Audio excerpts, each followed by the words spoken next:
Welcome to Bowling with KB. Now, hopefully I look presentable. Hopefully I can bowl like this. So we're going to park, it's like right here. So, welcome guys.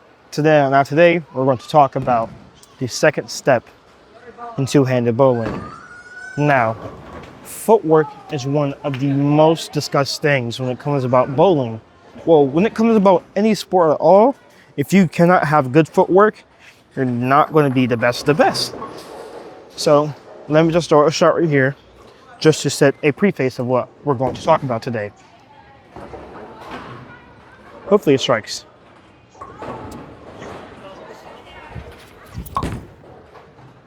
Hook. Doesn't strike at all. All right, that's fine. The second step does a lot. Your footwork in bowling completely controls your swing, your movement, controls everything. Now, if I dove into the entire thing, it's going to take me 3 hours to dive into the footwork itself. So we're going to work on the second step. Now, if you go to coaching anywhere, Mark Baker, ITRC, you go up to the Kegel Training Center. I don't know the coach, I want to go there one day. But every coach you see, even in high school coaches, they have a difference on their second step. Now, this second step is completely dependent on personal preferences, but most of the pros have a very similarity in their personal steps. So you see some people like Belmo. I'll probably show a clip here before I go. Belmo clip there. So people like Belmo, he might go 1, 2, 3, 4, 5. Correct. So he goes to the second step is in front of him because he creates more entry angle as the more he walks left. You'll see a lot of the younger kids and a lot of the kids coming up and bowling, collegiate kids going PBA kids, they do a lot of this. They go 1, 2. So which one is right for you? Well, I personally, for me, and every time I go to coaching, a lot of the coaches do not want to teach or a crossover. The crossover step is that second step that's going over. So if we're coming like this, hopefully you can see my feet. We're going 1, 2, right? Or we're going, I'm gonna exaggerate it a little bit more so you can tell the difference.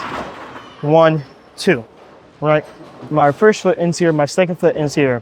This is the crossover step. It can even be as rough as like right here, where I'm right here and my first foot was right there. I'm crossing over my leg to open my hips.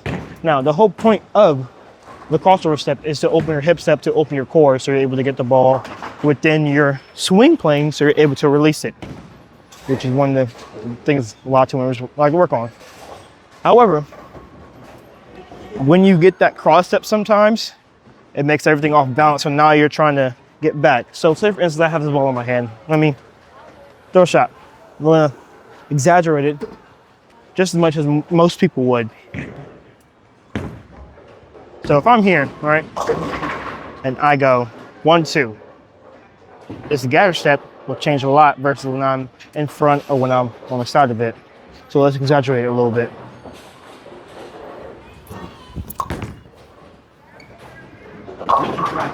You see how my hips open up a lot more throughout my swing? And now my entry angle and my core is targeted right at the gutter. So I'm creating more of that shape down here because I crossed over in that first 2 steps. So now I'm getting ball here and shaping the lane. Now, for some people do that. Some people, as they get left, they like to get a little bit cross-eyed with it, so the ball is getting that entry angle in front. However, if I try to do that from right, it goes right in the gutter or it's super hard to control because I'm just sitting there, right? So let's throw another shot. It completely disrupts the flow of motion in your swing. So if I'm here, I'm going to do a super crossover step. Our target is about 4, 5. Look at it, you see it. I go super crossover.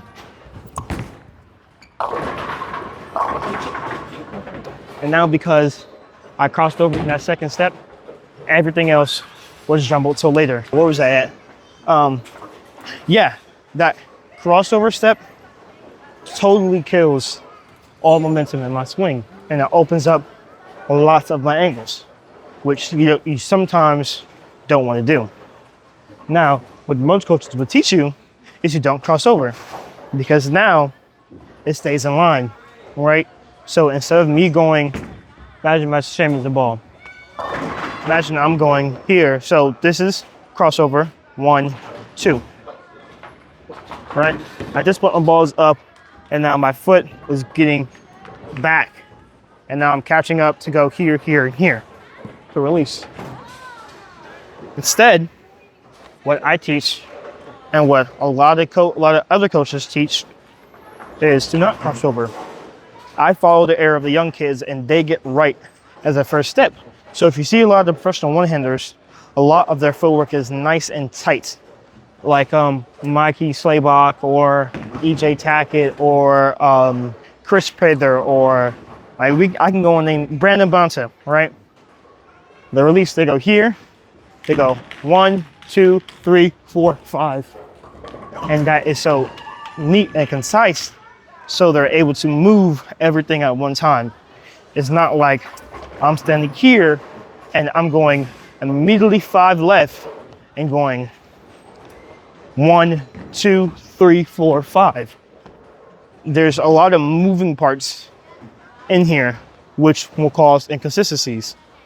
So what everyone teaches, or what a lot of people like to teach, is to lessen everything down. The less, the better, the more repeatable.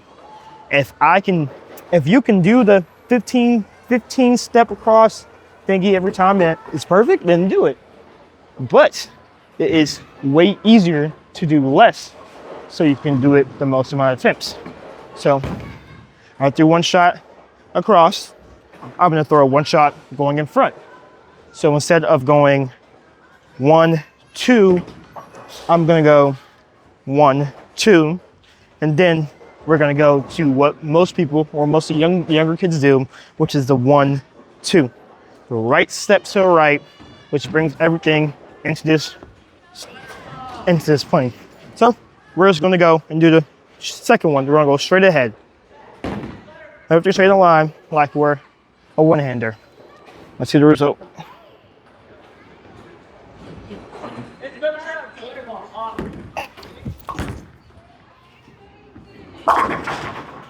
Four pin. No, that wasn't too bad. All right. My foot ended around 28, 29. My target, it kind of went a little bit light, high, my bad. It reached by about 7, 8, 9. It hooked early and left me a 6 pin. 1, 2, 4. It's a 4 pin. It's that 4 pin, right? Yeah. Left me a 4 pin. Now, let's just try it if we did the step to the right. This pink tape is what we want this right foot to be in the area of. We're going to get our foot angled to our right foot angled to around where our target is, and we're going to open it up. Because now we're opening up our angles earlier instead of opening up later into the swing, as in your third and fourth step. So we're going to open up early, and we're going to get the ball there. And we're going to see what it gives me. So same target, same mark, same mark.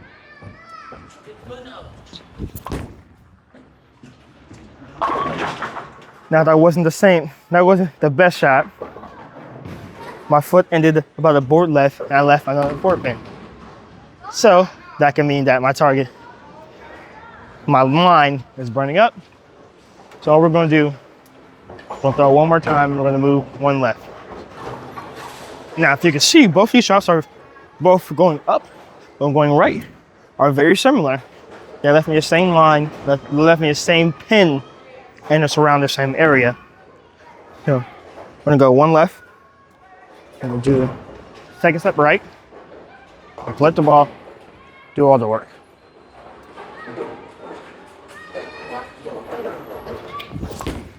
That was a terrible shot. Oh wow. All right, let's throw one more. So we're at 31. Target is 7, 8. Getting that second step out wide, so we're opening up our hips early instead of late. Keep your ball in front of your rotator blade. Get everything into the swing.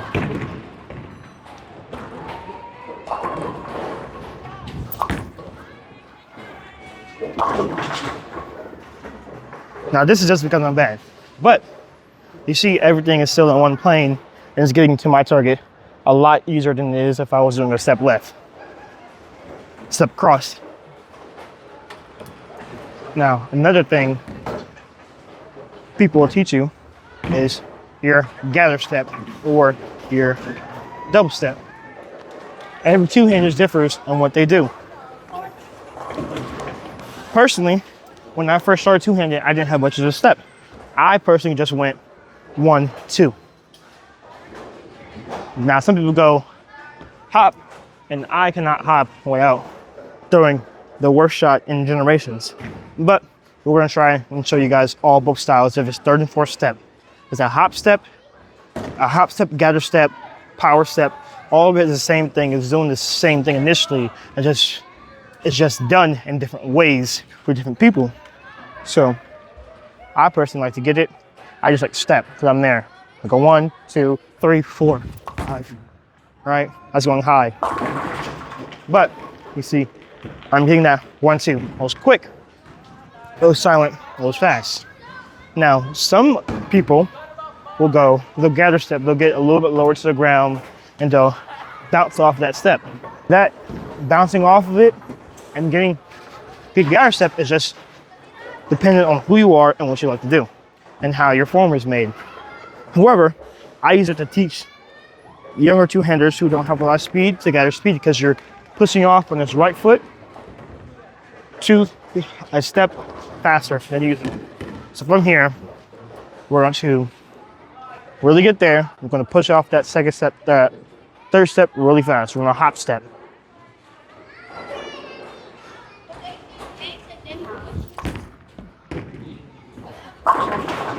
We do a lot of that right there. Now, sometimes it's hard to keep your head still to look at your target when you're hopping into it. But that just depends on what you like to do and who you are. Whether you gather step, you silent step, you just walk plainly. As long as your head is still, your feet are still, and you're looking at your target the entire time, as long as you can repeat the simple stuff over and over again, everything is fine. So we taught the second step, we taught the gather step. Now what we're going to do is we're going to shrink the short window length. Now, a lot of coaches don't want you to go from here to here to here to here. You see this really big wide step right here? I shouldn't be making this. My third step should be way closer and way more in front of me, so I'm able to keep everything in one part. Because the more spread apart everything is, the more difficult it is to move that spread apartness. So if I'm standing 20, right?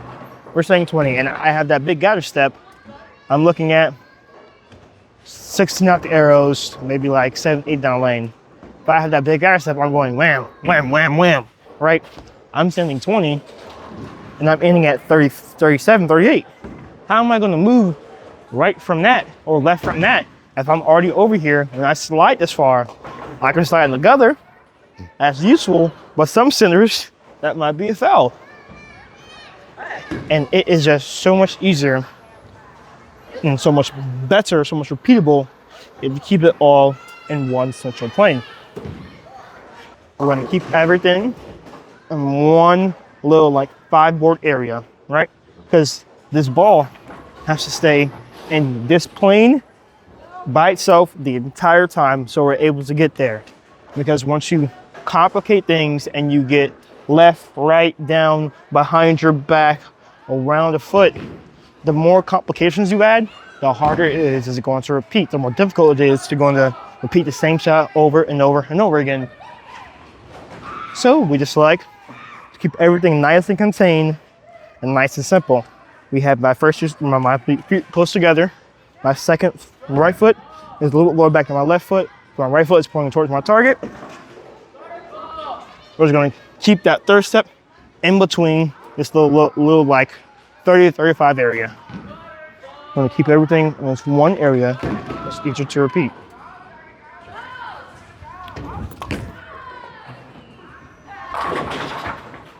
and that's for 7.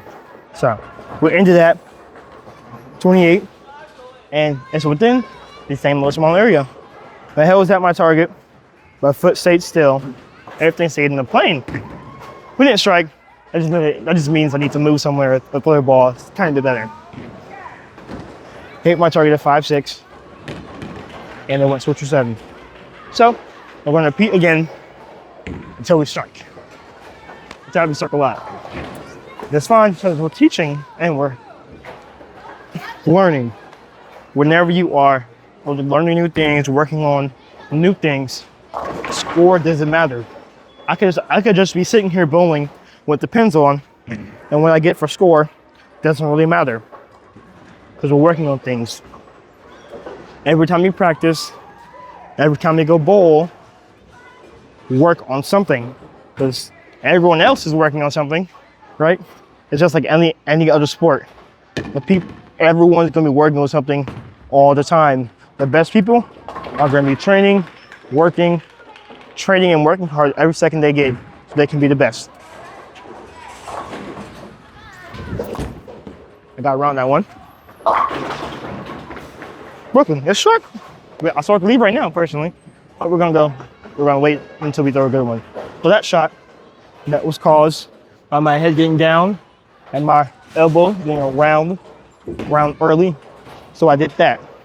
You want to keep your elbow inside of your armpits. You're really gonna feel it about right here when you're getting into your swing.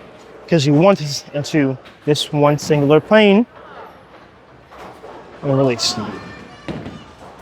Now, things that could help in doing that is your left hand. So, the left hand is an important thing. A lot of two-handers don't focus on this. If you call them out on it, they'll mess them up for a second. However, this left hand is the bane of a lot of people's swings. This is a support hand. My left hand does nothing but support the ball into the swing and get it into the spot. The right hand has all the control and has all the rotation on it. Now, you can get the left hand a little bit down early so you can get a lot more rotation out of it. But left hand is solely a support hand. If I get a little bit too much in my left hand, you start to see me miss left and gutter a bunch of times. That's what left a little bit too much left hand because it's controlling it the entire time. Now there is things to touch too much right hand. You'll see me gutter a lot because my right hand is doing all the work and the left hand is sitting here. It's how I teach my kids. It's a movement. It's a weight change. Weight right hand, weight left hand, up, weight right hand, release. Whenever you try to overcomplicate it, it gets all difficult and think too much about it. Now my ball is stuck back there, but it's fine.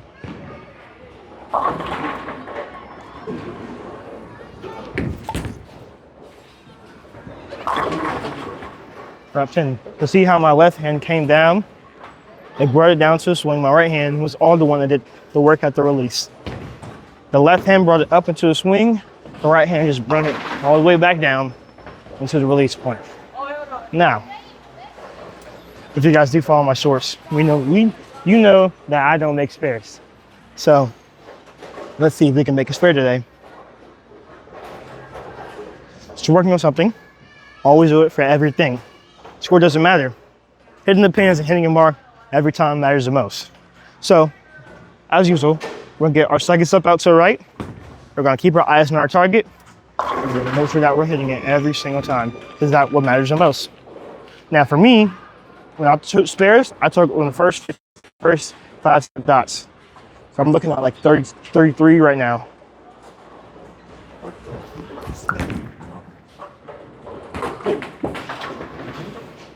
Uh-oh. So we miss. That's normal for me. We missed spares. You should miss your spares. I can do that though. All right. Now we have 3 balls stuck back there, and we're going to wait for a ball turn. Third ball first. Okay. So, like I was saying, I don't know what happened, but we're going to compile everything all together, and we're going to throw a really good strike to end the video off. So let me just briefly go over all the points I made and reiterate something I'm talking about. Stay ball. So keeping everything in one plane and keeping our ball in one plane attached to this plane. Think of it as the wrecking ball tower, and your ball in your hand is the wrecking ball. This is attached to this. If this stays still, this is here. If this is moving, this moves. So keeping second step out to the right, because my target is over here.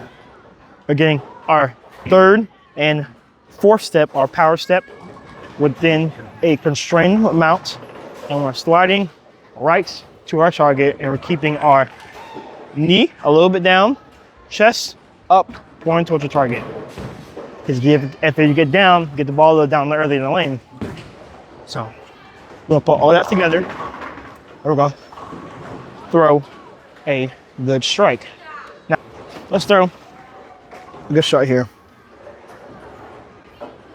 Standing 31, getting the ball out. Keep everything all together. Right hand in front of your shoulder, left hand in front, like this. So now everything is in this one plane. So now it's sitting here instead of coming here. Reset now.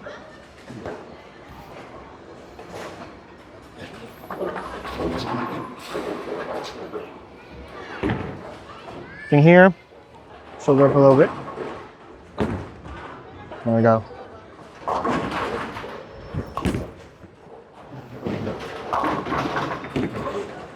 Ooh, I barely struck.